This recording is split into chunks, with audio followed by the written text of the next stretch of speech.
Vâng, Shop em lại xin chào toàn thể các bác đam mê chim bé Bắc Trung Nam nhé. Thì hôm nay em giới thiệu cho anh em một bộ combo cấu hình giá rẻ nhất hiện tại bây giờ. Đấy, cho anh em. Và đây là cấu hình combo giá rẻ như thế nào thì anh em cứ alo vào cho shop và số điện thoại góc mình video các bác nhé. Đây là loa lén 10W này, loa lén Việt Nam các bác nhé. Đấy, và đang vào mùa chim đi mạnh nhất của năm nay. Đang vào mùa chim rồi và chim đi mạnh cũng là thời điểm kiểm lâm và cũng đang các liên ngành như công an xã.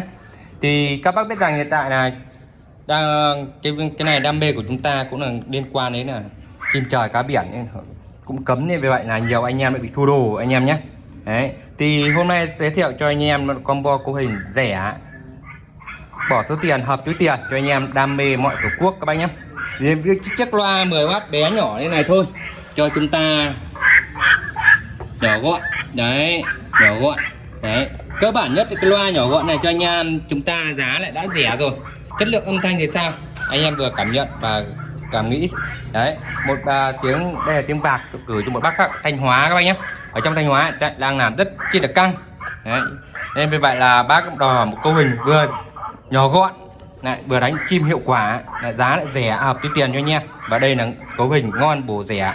Và qua đây video em cũng giới thiệu cho anh em luôn, gồm một cam ly và hai loa 10W Việt Nam rất chỉ nhỏ gọn kia anh em nhé, rất chỉ nhỏ gọn thôi, công suất khỏi phải bàn rồi, chúng ta đánh được tầm 5 cây số là quá ok rồi. Loa 10W đấy, một bên tiếng vạc gọi mà một tiếng vạc cắn anh em nhé. Đấy, và kèm đó mà bác mua hai tay lưới 50m 100m, nhưng mà bác đòi là hai tay lưới 50m tách ra. Đấy, bởi vì sao? Bởi vì bác quay các bác nhé anh em nhé. Đấy, đây là cái loa âm ly. Đấy, cái loa rất chi nhỏ gọn nhưng mà rất chi có võ. Đấy, giá lại rẻ hợp túi tiền cho anh em. Đấy, và em báo giá công khai nhé. Đấy, một cái loa 10W thế kia là 10W thế kia chỉ có là gì? Chỉ có là gì? 220.000 một chiếc thôi các bác nhé. 220.000 một chiếc. Có nghĩa là tương đương chúng ta mua cái loa toa 10W Indo nó rơi vào khoảng gần 1 triệu đồng. Thì các bác mua được tầm chục cái loa như thế kia, loa 10W Việt Nam như kia các bác nhé.